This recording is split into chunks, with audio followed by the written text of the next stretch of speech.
Bienvenue à toutes et à tous au Centre évangélique 2019. Nous sommes heureux de vous accueillir ici dans cet espace, l'espace Charenton, pour ce Centre évangélique Nouvelle Formule. Et j'aimerais que nous commencions ce Centre évangélique en lisant un texte dans la parole de Dieu, le psaume 126. C'est un cantique démonté. L'auteur dit ceci: « Quand l'Éternel ramena les captifs de Sion, nous étions comme ceux qui font un rêve. Alors notre bouche était remplie de joie et notre langue de chants d'allégresse. Alors on disait parmi les nations, l'Éternel a fait pour eux de grandes choses. L'Éternel a fait pour eux de grandes choses. Nous sommes dans la joie. L'Éternel ramène nos captifs comme des ruisseaux dans le Midi. Ceux qui sèment avec larmes moissonneront avec chants d'allégresse.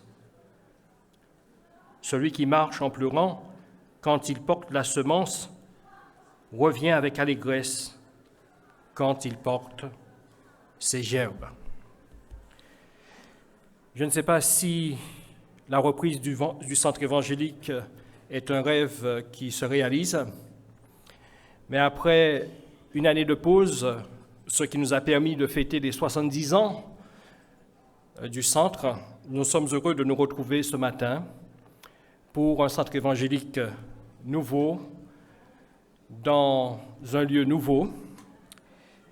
Ce ministère est important pour l'œuvre de Dieu en France, pour les missions, les associations, pour les serviteurs et les servantes du Seigneur. Et nous sommes vraiment dans la joie, comme l'était ce psalmiste, de voir redémarrer cet espace de rencontre, de dialogue et de réflexion. Nous avons, durant cette année de pause, travaillé en équipe avec nos partenaires, l'Institut biblique de Nogent, qui s'est chargé, comme les années précédentes, de la logistique, aussi les écoles, les autres écoles qui sont, dès le commencement, dans ce mouvement. Nous avons eu aussi l'apport du CNEF qui nous a aidés à l'organisation de ce centre pour que vous soyez accueillis ici dans ces lieux. Et bien sûr, le centre évangélique, son conseil d'administration, a beaucoup œuvré aussi, et nous pouvons bénir le Seigneur. Je suis dans la joie personnellement parce que lorsqu'il s'agissait de recommencer, nous ne savions pas si nous aurions les finances pour pouvoir faire cet événement. Dieu a pourvu. Voilà pourquoi ce matin, je suis devant vous soulagé, content, heureux et dans la joie de pouvoir relancer le centre évangélique. C'est pour ça que j'ai voulu lire ce texte. Et nous voulons rendre grâce à Dieu maintenant, notre Dieu, en priant, et je demanderai au président du CNEF de bien vouloir venir, Christian Blanc, pour prier en notre nom.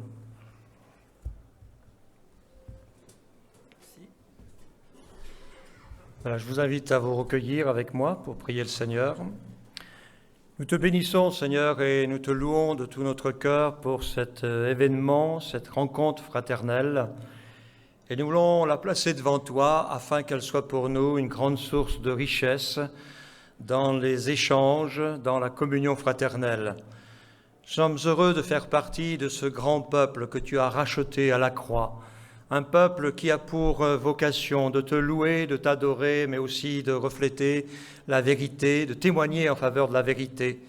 Et nous prions pour que dans ces 2 journées, Seigneur, tu sois l'hôte invisible de nos conversations, de nos échanges. Nous te prions pour que nous puissions, au travers de ces échanges, de ces rencontres, développer la communion fraternelle, développer ton œuvre aussi, développer des projets, développer des visions. Seigneur, nous plaçons tout devant toi et nous savons que tu peux nous bénir au-delà de toute mesure, au-delà de ce que nous te prions, au-delà de ce que nous te demandons. Nous avons confiance dans ta bonté, ta fidélité qui se renouvelle chaque matin et nous te prions pour qu'elle se renouvelle ce matin pour les uns et pour les autres. Tu sais ceux d'entre nous qui ont besoin d'encouragement, tu sais ceux d'entre nous qui ont besoin de paix, ceux d'entre nous qui ont besoin d'enthousiasme, ceux d'entre nous qui ont besoin de joie, et bien qu'ils trouvent au travers des rencontres et des échanges ce dont ils ont besoin. Seigneur, nous sommes confiants et nous te remercions à l'avance pour toutes choses. Amen.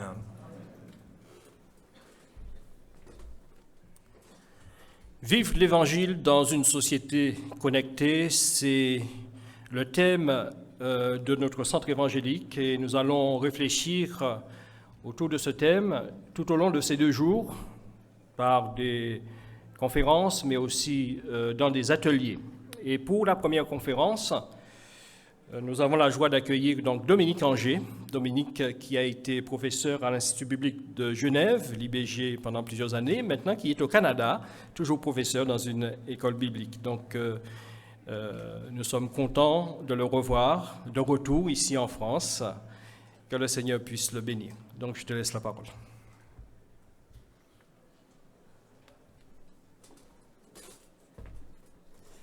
Bonjour à tous. Très content de vous retrouver aujourd'hui, de vivre ce centre évangélique avec vous, d'avoir eu l'occasion également de réfléchir au cours des derniers mois au sujet qui m'a été proposé. Content aussi d'échapper quelques jours au froid canadien qui est arrivé un peu plus tôt que d'habitude cette année. La semaine dernière, on s'est réveillé un matin, il faisait moins 13. Pour ce temps de l'année, c'est plutôt un record, je dirais. Il y a des gens qui faisaient leur footing en short, alors que ici, sur Paris, hier, la journée était magnifique. J'ai failli me prendre un coup de soleil en plein visage. Ce fut une belle surprise. J'aimerais prier. Seigneur, nous te demandons de nous diriger, de nous parler par l'Écriture sur ce sujet très pratique qui nous concerne tous. Bénis-nous, visite-nous, nous te le demandons au nom précieux de Jésus-Christ, notre bien-aimé Sauveur. Amen. Alors pour ces 2 conférences, on m'a demandé d'aborder ce thème, vivre l'Évangile dans une société connectée, ou vivre l'Évangile, pourrait-on dire, à l'ère numérique. D'abord, je vous explique mon approche. Donc l'intro sera un peu plus longue ce matin, puisque j'introduis les 2 conférences. Quand j'entends l'expression « vivre l'Évangile », je pense tout de suite à 2 éléments, une bonne nouvelle et une bonne conduite. Qu'est-ce que l'Évangile, sinon la bonne nouvelle de ce que Dieu a fait pour nous en Jésus-Christ? Or, vivre cet Évangile comporte 2 aspects. D'abord, vivre dans le bienfait, dans le bonheur, dans la joie, dans la sécurité que nous procure la bonne nouvelle. Ce premier aspect se focalise sur ce que Dieu a déjà fait en Christ. Ma part, c'est d'accueillir par la foi et de repasser dans mon cœur cette grande nouvelle.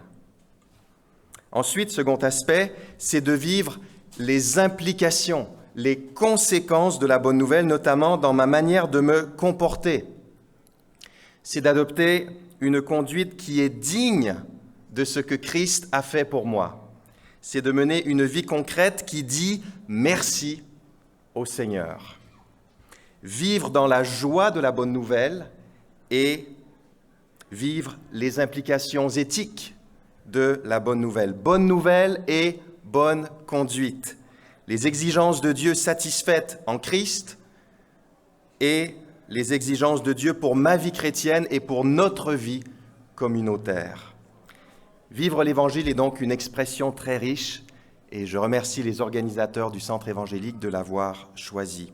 On me demande de situer mon propos dans le cadre de notre société connectée, connectée au plan technologique. Mais de quelle technologie, au pluriel, parlons-nous? J'ai à l'esprit les technologies que beaucoup de chrétiens dans nos églises et ici au centre évangélique connaissent bien et utilisent fréquemment. Par exemple, les technologies de communication, email, SMS, applications de messagerie instantanée, Skype et autres logiciels de visiophonie, de visioconférence. Nous communiquons également via les réseaux sociaux ou les médias sociaux, Facebook, comme pour les plus âgés comme moi, Twitter, Instagram, Snapchat, Pinterest et ainsi de suite. Nos églises sont dotées de sites web. Nous échangeons sur des forums de discussion. Voilà, la communication. Ensuite, les technologies d'information qui nous donnent accès à des contenus ne provenant pas de nos proches.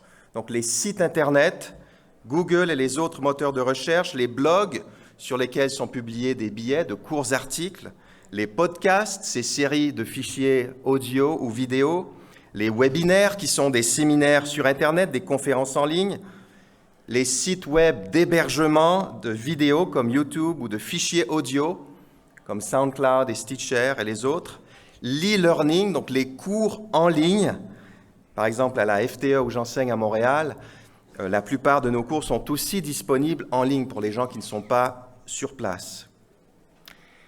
Alors en passant, je sais que certains préfèrent dire l'Internet, mais on entend plus couramment le simple terme Internet que je vais privilégier dans ces conférences. Ensuite, certaines technologies nous aident à mieux accomplir des tâches de la vie courante ou du monde professionnel, des logiciels de traitement de texte, des logiciels tableurs, des bases de données et ainsi de suite. N'oublions pas les technologies du divertissement, les consoles de jeux vidéo, les services de streaming musical, les services de vidéo à la demande, comme Netflix et tous les autres. Enfin, tous ces contenus, il nous faut bien y accéder. J'ai donc aussi à l'esprit notre rapport aux appareils physiques, tels que ordinateurs, smartphones, tablettes, montres et autres objets connectés. Bien sûr, à l'échelle mondiale, celui qui domine le palmarès, c'est le smartphone. Alors voilà la toile de fond sur laquelle s'inscrivent les réflexions que je vous propose. Je vais me concentrer sur l'utilisation des technologies dans la vie courante d'un point de vue biblique. Il sera donc question d'usage des outils numériques et des enjeux théologiques que ces pratiques soulèvent dans notre vie personnelle, dans nos familles, dans nos églises, dans notre ministère, dans notre témoignage. Cela dit, je ne vais pas développer dans ces deux conférences ce qu'on pourrait appeler une théologie de la technologie, c'est-à-dire une présentation systématique de ce que la Bible enseigne à propos de la technologie. Je vais plutôt proposer des réflexions bibliques et théologiques sur notre usage des technologies numériques que j'ai énumérées plus tôt. Ces conférences se veulent à la fois bibliques et pratiques, pour une initiation commode et accessible à une théologie de la technologie. Je vous renvoie à l'ouvrage « Génération Smartphone » de Tony Reinke, et plus précisément à l'introduction de cet ouvrage. C'est une belle entrée en matière. Néanmoins, je dois vous donner quelques précisions sur mon positionnement par rapport aux nouvelles technologies en général, car cela va colorer mes interventions. S'agissant des outils numériques de la vie courante qui nous intéressent, ils peuvent être utilisés soit pour faire le bien, soit pour faire le mal. On peut se servir de son smartphone ou d'un réseau social pour aimer son prochain ou pour lui nuire. Ma réflexion ne sera donc ni d'un optimisme extrême, ni pessimiste à outrance. À l'ère numérique, les chrétiens ont des occasions en or à saisir. En même temps, ils sont confrontés à des défis de taille. Cela étant, et c'est là où ça se complique un peu, aucune technologie n'est neutre. Dans le sens où les concepteurs d'une nouvelle technologie, par exemple d'une nouvelle application ou d'un réseau social, ne se disent pas tiens, nous allons inventer tel outil, puis laisser le choix à l'humanité de l'utiliser pour pratiquer le bien ou le mal. Ça ne fonctionne pas comme ça. Chaque fois qu'un groupe conçoit une ressource numérique, il le fait pour promouvoir sa vision du monde, sa vision de l'être humain et bien souvent son propre intérêt, notamment sur le plan financier. La question, c'est est-ce que je partage cette vision du monde et de l'être humain en tant que chrétien? Alors si oui, tout va bien. Sinon, puis-je quand même utiliser cette ressource avec profit en calibrant son usage en fonction d'une vision biblique du monde? Ou alors, le prix à payer pour profiter de cette ressource en tant que croyant est-il trop élevé par rapport à ce qu'elle promet de m'apporter? Pour le dire plus simplement, en tant que chrétien, qu'est-ce que je gagne et qu'est-ce que je perds en utilisant cet outil? Éric Salobir est un expert en intelligence artificielle qui fait aussi partie de l'ordre des Dominicains. Il déjeune régulièrement avec les patrons de la Silicon Valley. C'est le président du réseau Optique, un organisme international spécialisé dans les questions éthiques qui touchent aux nouvelles technologies. Il affirme ceci sur son site web: « Si la plupart des technologies ne sont en elles-mêmes ni bonnes ni mauvaises, elles ne sont pas non plus neutres. Elles portent une intentionnalité et une vision de l'humain qu'il convient de questionner. » Pour creuser cette question, je vous renvoie à l'article « La technologie est-elle neutre ?» sur le site de Tout pour sa gloire.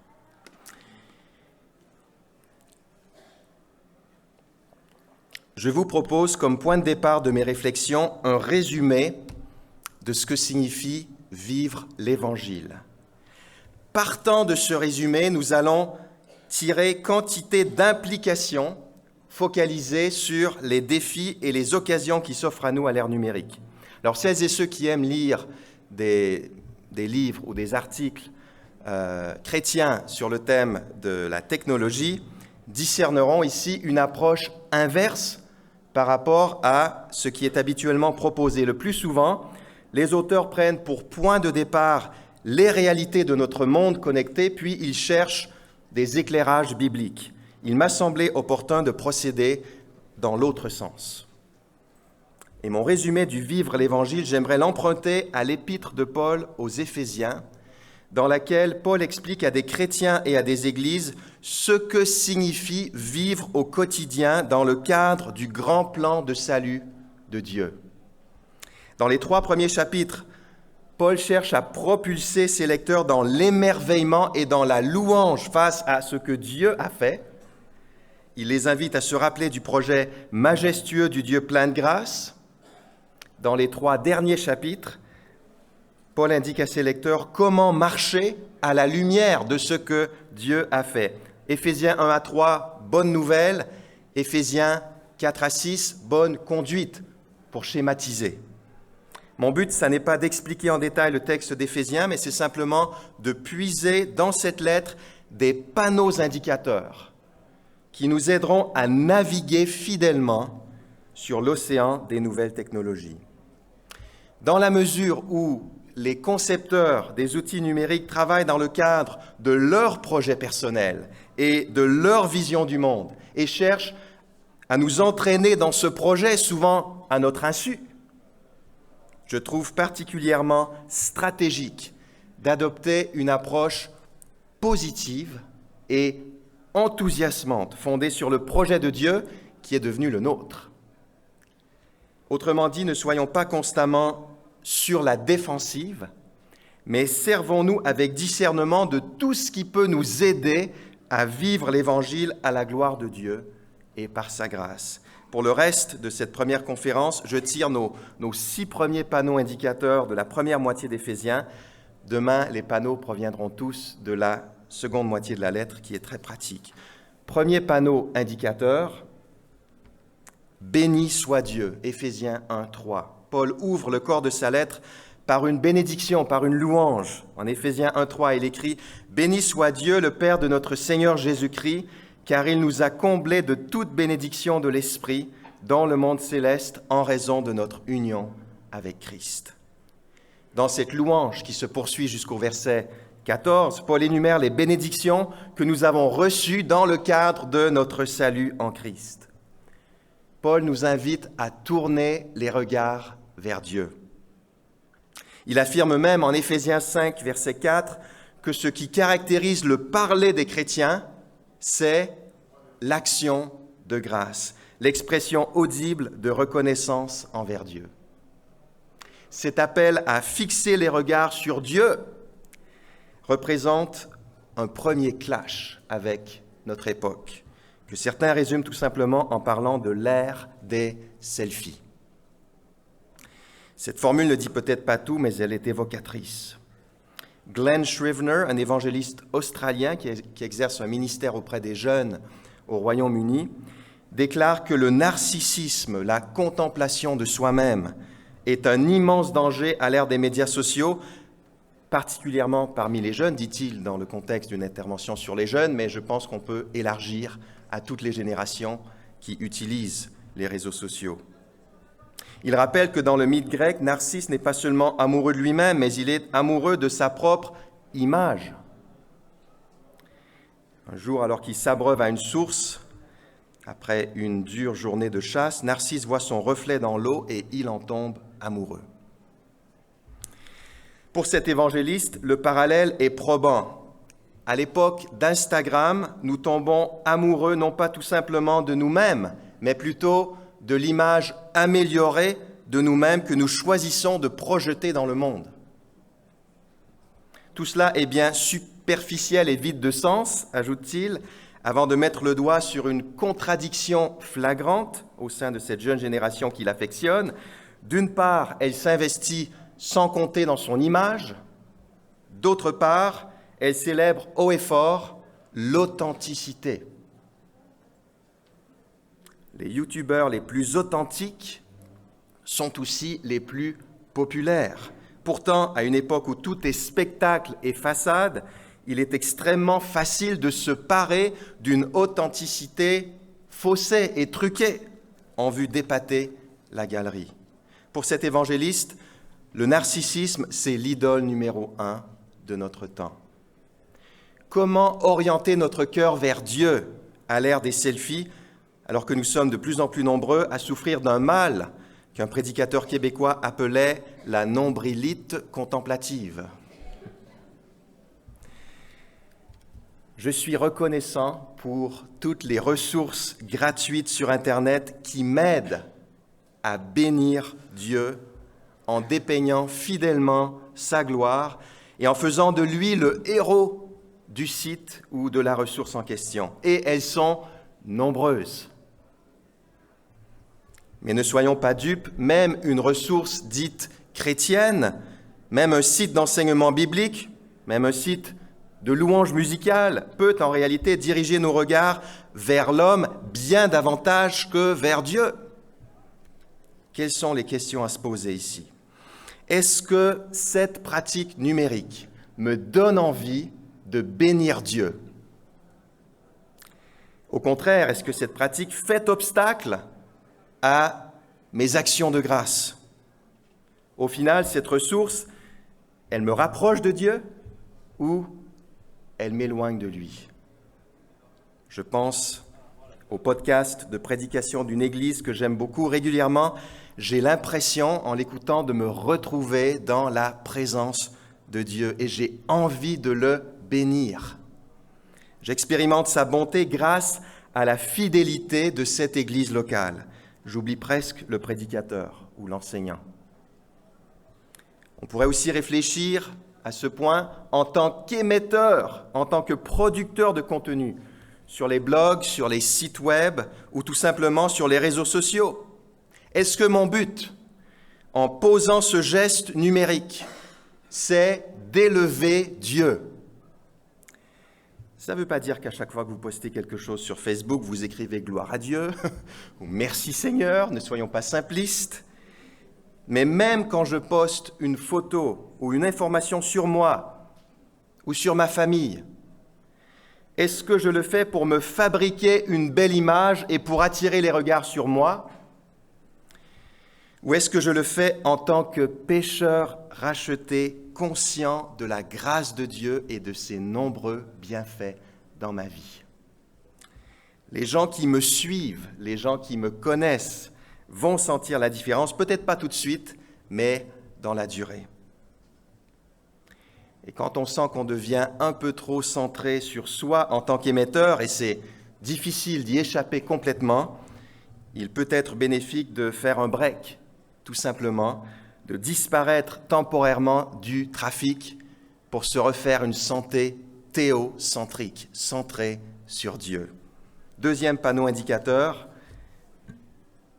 l'expression « le monde céleste » ou « les lieux célestes », toujours en Éphésiens 1:3. Dieu nous a comblés de toute bénédiction de l'Esprit dans le monde céleste en raison de notre union avec Christ. Nos bénédictions les plus précieuses se trouvent donc dans les lieux célestes et non pas sur terre.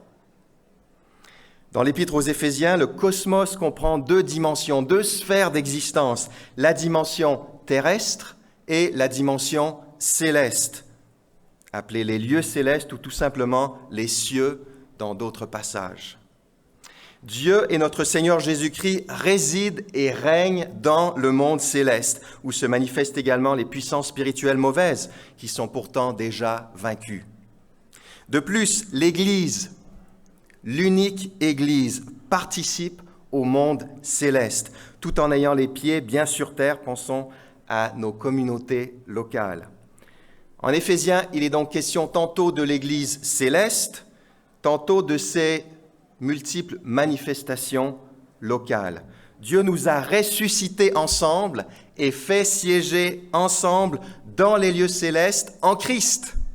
Dans le monde céleste, il est évident que la victoire du Christ est également notre victoire. De plus, l'Église céleste est parfaitement unie au Christ, est composé d'hommes et de femmes pleinement réconciliés par le sang de Christ. Notre identité véritable, nous la trouvons donc dans le monde céleste. Mais Paul nous exhorte à marcher sur terre de façon à refléter dans nos églises locales la beauté de l'Église céleste, unie et victorieuse. Problème, ou au minimum défi. Au début des années 1990 apparaît l'aspect le mieux connu d'Internet, le web, la toile.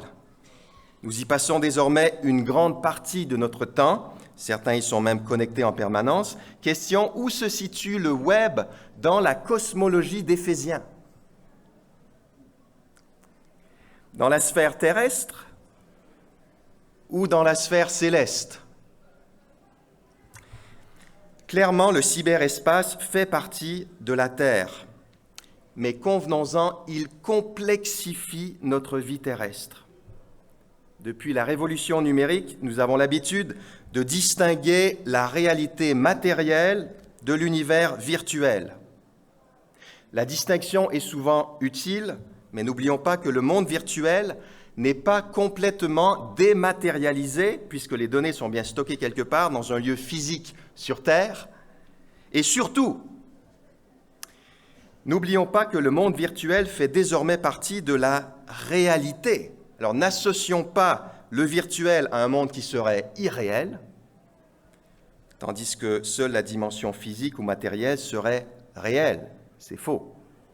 Le matériel et le virtuel sont deux des composantes de la réalité terrestre. Donc le monde virtuel est bien terrestre, ce n'est pas le monde céleste, sauf que, du point de vue de notre expérience en tant qu'humain, il existe des parallèles frappants entre le monde virtuel et le monde céleste. Je parle ici de notre expérience, de notre rapport à ces mondes. Les deux comprennent de nombreuses réalités qui sont invisibles. Les deux hébergent une part importante de notre identité en ligne et notre identité en Christ.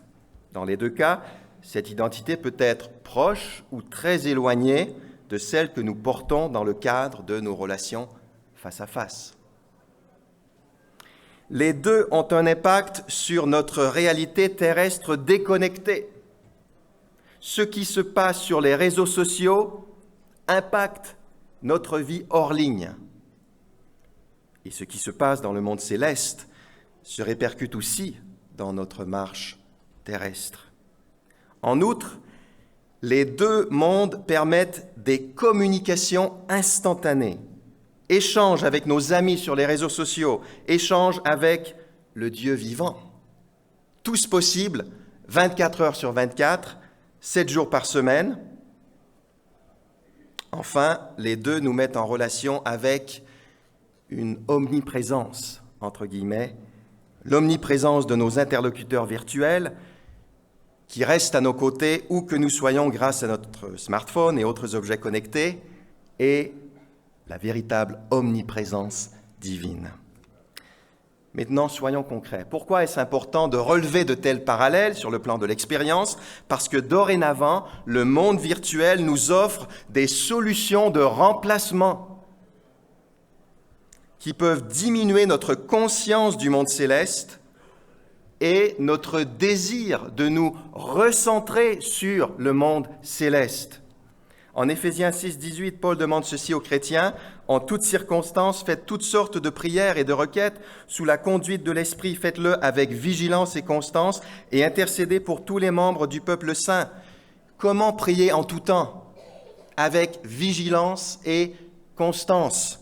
Spurgeon, le prédicateur baptiste du 19e siècle, disait en gros: « Pour y parvenir, je fais de courtes prières entre mes activités. » Alors d'après lui, la clé pour prier sans cesse, ça n'est pas de ne faire que cela, c'est plutôt de remplir nos moments de transition par la prière. Or, ce sont précisément nos moments de battement qui sont envahis par les notifications et par les réseaux sociaux. Entre deux tâches, je clique. Mes notifications entrent en concurrence avec ma vie de prière. Pourquoi? Parce que la réalité virtuelle entre en concurrence avec le monde céleste dans mon expérience chrétienne.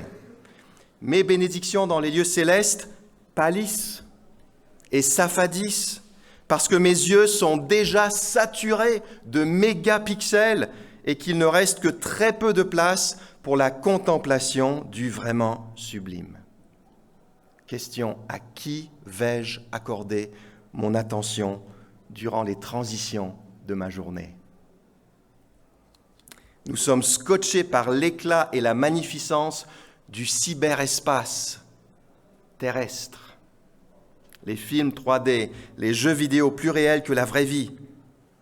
Mais sommes-nous toujours émerveillés par le spectacle ô combien plus grandiose que nous offre 24 heures sur 24 et à jamais le monde céleste? Mon troisième panneau indicateur s'appuie sur Éphésiens 1.10. Il est question ici du grand plan de Dieu, et à mon sens, c'est le verset qui résume le mieux l'ensemble de l'épître aux Éphésiens. Ce plan, je lis juste avant le verset 10, ce plan, il l'a fixé d'avance dans sa bonté en Christ pour conduire les temps vers l'accomplissement. Selon ce plan, tout ce qui est au ciel et tout ce qui est sur la terre doit être harmonieusement réuni en Christ. On pourrait appeler ce troisième panneau la réconciliation cosmique en Christ. La NBS emploie l'expression « récapituler tout dans le Christ » au verset 10. L'idée est la suivante: l'univers entier a besoin de salut. Et l'histoire, telle que Dieu la dirige, progresse vers le rétablissement de toutes choses grâce à l'œuvre de Christ. L'univers entier, tout ce qui est au ciel et tout ce qui est sur la terre, doit être unifié en Christ. Comme l'illustre un commentateur, c'est comme si le grand architecte nous révélait son plan jusqu'à maintenant tenu secret. Or, le chantier est déjà ouvert. Il est même bien avancé. Dans les lieux célestes, Dieu a placé tous les esprits mauvais sous les pieds de Christ. Sur terre, les chrétiens vivent déjà l'unité en Christ, puisque juifs et non-juifs sont désormais réconciliés par la croix. Pourtant, nous attendons toujours le résultat final du projet. Il y a un déjà et il y a un pas encore. La réconciliation cosmique en Christ est un panneau indicateur crucial pour nous, car à l'ère numérique, de nombreuses forces nous tirent davantage vers la fragmentation que vers la réconciliation. Concentrons-nous surtout sur l'Église en pensant à ce point. L'Église réconciliée par le sang de Christ est maintenant appelée à maintenir sur terre l'unité de l'Esprit. On le voit au chapitre 4 d'Éphésiens. D'une certaine manière, on peut le faire encore mieux qu'auparavant. Les technologies numériques nous mettent en contact avec des chrétiens qui se trouvent en dehors de nos cercles habituels. Dans bien des cas, nous les connaissions peu ou nous les connaissions mal. Mais grâce aux réseaux sociaux, grâce aux sites web de ressources chrétiennes auxquels s'identifient ces différents chrétiens, nous nous découvrons des affinités insoupçonnées, des amitiés et de nombreuses collaborations naissent de cette manière. Merci Seigneur. Nous progressons vers la réconciliation cosmique. En même temps, de nouvelles difficultés apparaissent. Pour en parler, j'aimerais puiser une illustration dans la société québécoise. Marie-France Bazot est une animatrice de télé et de radio bien connue au Québec. Dans la revue L'Actualité de ce mois, novembre 2019, elle signe une chronique intéressante. Elle annonce qu'elle met son compte Twitter en veilleuse après 10 ans sur ce média social. Pourquoi ? Parce que d'après elle, ce réseau social n'évolue pas dans la bonne direction. Je ne suis pas sur Twitter, mais à mon sens, ce qu'elle déclare s'applique de manière plus générale au web dans son ensemble. Que reproche-t-elle à Twitter ? Quelques extraits. Twitter devient un accélérateur de vulgarité et de méchanceté, un témoin d'absence grandissante de discussions réelles dans notre société. Mon compte Twitter est un espace personnel où j'accepte qui je veux. Enfin, personnel. Je suis locataire d'un géant du numérique qui m'impose ses algorithmes et ses caprices. Ça aussi, ça me gêne de plus en plus. J'ai beau m'abonner à des personnes ou à des magazines qui ne sont pas dans mes tailles habituelles, l'algorithme me ramène incessamment vers les mêmes activistes. Il y a des marques, des clans, avec leurs produits phares, leurs têtes d'affiche, et ils s'attaquent sans s'écouter. Ce ne sont plus les divertissants tweet fights d'antan, mais d'impitoyables guerres entre chapelles idéologiques. Et elle fournit quelques exemples en politique québécoise ces dernières années. Elle poursuit, dorénavant, on tweet derrière le bouclier de son camp. En cela, Twitter reflète ce qu'est la société actuelle, avec ses clivages de plus en plus prononcés, ses jugements ex cathedra, sa rudesse, mais en plus cru, avec des avatars et des trolls, des polémiques volontaires. Fin de la citation. Sommes-nous immunisés contre tout cela, nous les chrétiens ? Ce qui me préoccupe, ce n'est pas que les chrétiens aient des positions différentes sur des questions secondaires, mais c'est qu'ils forment parfois des clans, notamment sur les réseaux sociaux, autour de positions théologiques ou d'opinions sur la vie chrétienne, sans être prêts à examiner en profondeur leur position et celle des autres à la lumière de l'Écriture. Les médias sociaux encouragent les raccourcis, les caricatures, les polémiques inutiles, les étiquettes, la polarisation, l'esprit de clan et la mise à l'index des chrétiens qui voient les choses autrement. Et là, je ne dis rien des incivilités, de la pure méchanceté et des fausses rumeurs. Frères et sœurs, nous sommes le peuple de la sola scriptura, l'Écriture seule, ce qui signifie que nous cultivons le dialogue courtois visant à sonder l'Écriture et que nous résistons aux promulgations ex cathedra issues de tel ou tel magistère.com. Nous avons la responsabilité d'œuvrer à la récapitulation de toutes choses en Christ. 4e panneau indicateur, c'est par grâce que vous êtes sauvés. Éphésiens 2:8. Au chapitre 2 d'Éphésiens, Paul met en contraste notre situation autrefois et la situation dans laquelle nous nous trouvons maintenant. D'après Éphésiens 2:1-10, autrefois, nous étions spirituellement morts. Maintenant, Dieu nous a ressuscités ensemble avec Christ. C'est dans ce cadre qu'intervient l'un des textes les plus connus d'Éphésiens, les versets 8 et 9, « Car c'est par grâce que vous êtes sauvés par le moyen de la foi. Cela ne vient pas de vous, c'est un don de Dieu. Ce n'est pas le fruit d'œuvres que vous auriez accompli. Personne n'a donc de raison de se vanter. » Pourquoi une telle piqûre de rappel est-elle nécessaire à l'ère connectée? Parce que nous faisons face à une prolifération de tentations qui peuvent se résumer par l'expression « l'auto-justification » ou la justification de soi. Certes, nous ne tentons pas vraiment de gagner notre ciel par nos propres mérites ou de gagner l'accueil de Dieu par nos œuvres. Nous sommes tout de même des responsables chrétiens. Mais voici ce qui se passe. Moins j'ai en tête le verdict de Dieu quant à ma justification une fois pour toutes, plus j'accorde d'importance au verdict des hommes quant à ma valeur et à mon identité. Moins la parole divine retentit dans mon cœur, justifié, sauvé, aimé, plus j'ai besoin qu'un grand nombre d'amis et même d'inconnus disent « j'aime », voire « j'adore » sur mon mur Facebook. Je me prêche à moi-même ici et je plaide coupable. Certes, nous ne dirions jamais que nous cherchons à mériter l'amour de Dieu par nos œuvres. Nous sommes bien trop évangéliques pour cela. Mais peut-être cherchons-nous à mériter l'amour des hommes par une nouvelle forme d'œuvre, les contenus numériques qui nous mettent en avant. Nous avons désormais de nouvelles raisons de nous vanter, pour reprendre un mot du texte. Nos propres accomplissements ou ceux de nos proches, de nos enfants, jadis célébrés par quelques proches dans l'intimité du foyer, sont désormais connus du monde entier en quelques secondes. Éphésiens 2, 8 et 9, c'est la clé pour naviguer sur l'océan numérique et sur les réseaux sociaux en étant détendu et protégé par l'amour du Dieu qui nous a sauvés. Je n'ai plus rien à prouver à Dieu. Je ne suis qu'un pauvre pécheur richement gracié. Alors autant ne pas me prendre trop au sérieux sur Internet, autant apprendre à rire un peu de moi et à ne pas trop me soucier de mon image numérique. Rapidement, un 5e panneau indicateur, vous faites partie de la famille de Dieu, Éphésiens 2, 19. En Éphésiens 2, 11 à 22, le contraste autrefois, maintenant, continue de structurer la pensée de Paul. Cette fois, les projecteurs se braquent sur l'Église en tant que nouvelle humanité. Autrefois, juifs et non-juifs étaient séparés par un mur.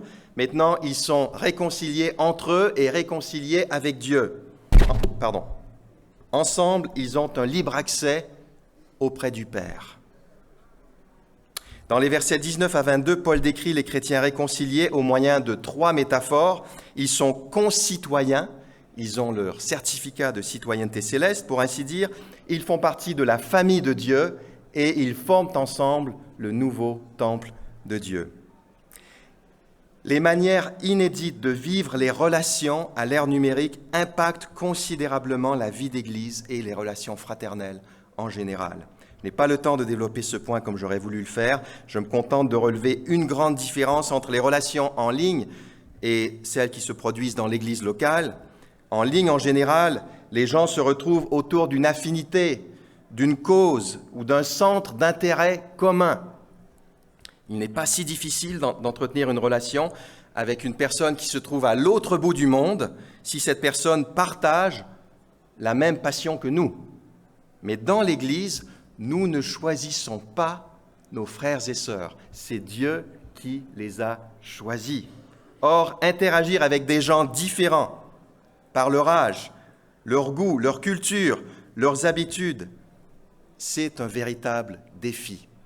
De plus, avoir une conversation normale avec une personne qui se trouve physiquement face à soi, c'est devenu pour certains une véritable épreuve, une montagne à escalader. De plus en plus de jeunes reconnaissent préférer avoir un échange par SMS plutôt qu'un échange en tête-à-tête. Soyons sensibles à cette réalité en tant que responsables. L'écart, donc, entre les relations plutôt confortables en ligne et les relations parfois inconfortables dans l'Église locale. Parlons de ce sujet. Encourageons les chrétiens à accorder une valeur supérieure aux échanges en tête-à-tête. Un dernier panneau indicateur pour ce matin, le 6e, fortifiez avec puissance par son esprit dans votre être intérieur. Éphésiens 3,16. Paul termine la première moitié de sa lettre en indiquant comment il a l'habitude de prier pour les Éphésiens. Éphésiens 3, 14 à 21. En un mot, il prie que les chrétiens vivent les expériences spirituelles qui découlent de l'œuvre déjà accomplie par le Christ. Par exemple, il demande qu'ils soient fortifiés avec puissance par l'Esprit de Dieu dans leur être intérieur. Ce qu'il formule ensuite d'une autre manière, que Christ habite dans votre cœur par la foi. 3,17. Cette première expérience débouche sur une deuxième, l'expérience de l'amour sans limite de Christ. Les versets 17 à 19. Verset 18, « Vous serez ainsi à même de comprendre avec tous ceux qui font partie du peuple saint combien l'amour de Christ est large, long, élevé et profond. » Pourquoi c'est si pertinent pour nous qui vivons dans une société ultra connectée? Parce qu'il existe dans notre monde et dans nos églises ce que j'appellerais une fatigue intérieure, presque généralisée ou en tout cas très répandue. Oui, les outils numériques nous procurent de nouvelles occasions à saisir. Nous pouvons les utiliser pour mieux vivre le grand projet de Dieu pour notre vie, mais combien se considèrent globalement victorieux à cet égard? Au cours de ma préparation pour ces conférences, j'ai eu des échanges honnêtes avec des frères et sœurs, et ce qui me frappe, c'est surtout cette fatigue intérieure et ce sentiment d'être dépassé par la situation, une lassitude, une frustration dans certains cas. Les technologies numériques qui étaient censées nous servir nous ont asservis sur les plans physiques, psychiques, moral et spirituels. Shona Murray est médecin généraliste, son mari est pasteur et professeur de théologie aux États-Unis, ils sont d'origine écossaise. Dans son livre « Pause, éviter le burn-out dans un monde exigeant », elle exprime ce que beaucoup ressentent quand elle parle d'un déluge numérique. Je la cite, « Les technologies numériques sont en train de nous tuer. Elles tuent notre âme et notre corps. Elles tuent les couples, les familles et les amitiés. Elles tuent notre aptitude à écouter et notre capacité à nous exprimer. Elles tuent la communication directe et les relations au sein de la famille. Elles annihilent notre esprit et en particulier notre capacité de concentration. Elles tuent notre communion avec Dieu, car elles prennent la place de la prière qui pourtant devrait commencer nos journées et les terminer. Elles nous volent notre paix par son perpétuel tourbillon de notifications et d'appels. Elles tuent la convivialité de nos repas en ne cessant de nous interrompre et de nous distraire.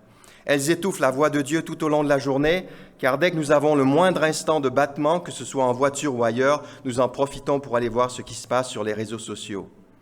Elles tuent notre intégrité morale, car le tsunami de la pornographie déferle sur un nombre incroyable de personnes, jeunes et moins jeunes, hommes ou femmes.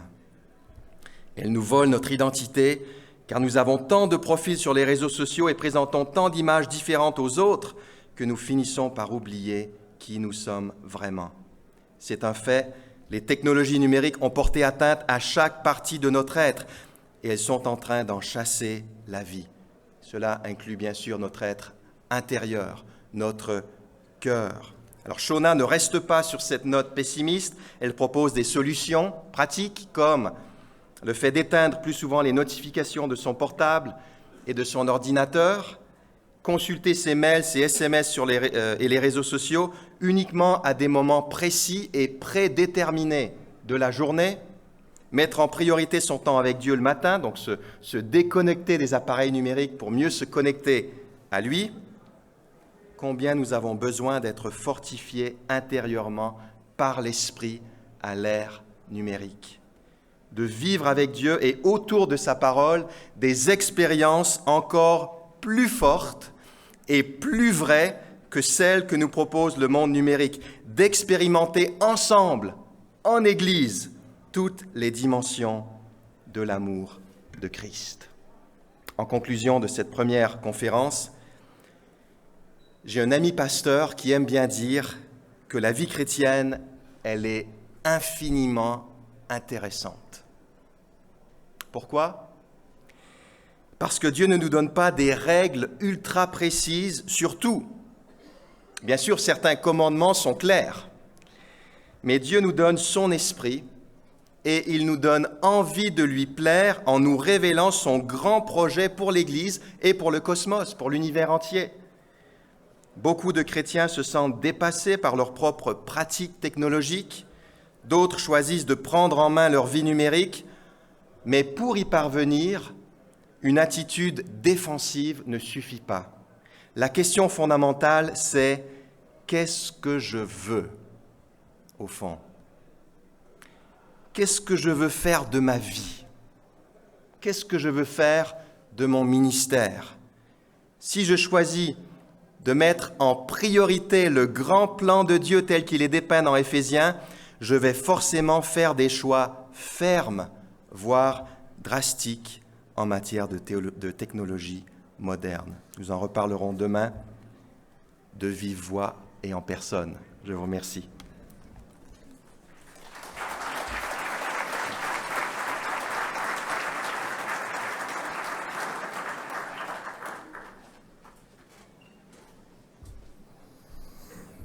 Alors, vivement demain. Merci à notre frère, à Dominique, pour cette réflexion fondée sur la parole de Dieu, qui a été pertinente, profonde, pratique, qui nous interroge sur notre usage de la technologie. J'espère que chacun a reçu ce matin des éléments pour sa propre réflexion quant à cet outil, à la fois qui peut être utile, mais aussi dévastateur. J'aimerais que nous prions. Notre Dieu, notre Père, nous te remercions pour l'enseignement de ce matin. Merci pour notre frère Dominique qui nous a conduits dans cette réflexion. Nous te prions, Père, de nous donner la sagesse et le discernement qui nous viennent de ton esprit et de ta parole pour que nous puissions bien utiliser la technologie, quelle qu'elle soit. Garde-nous, notre Dieu, de devenir esclaves de cette technologie, mais de l'utiliser pour la gloire de ton nom. Au nom de Jésus. Amen.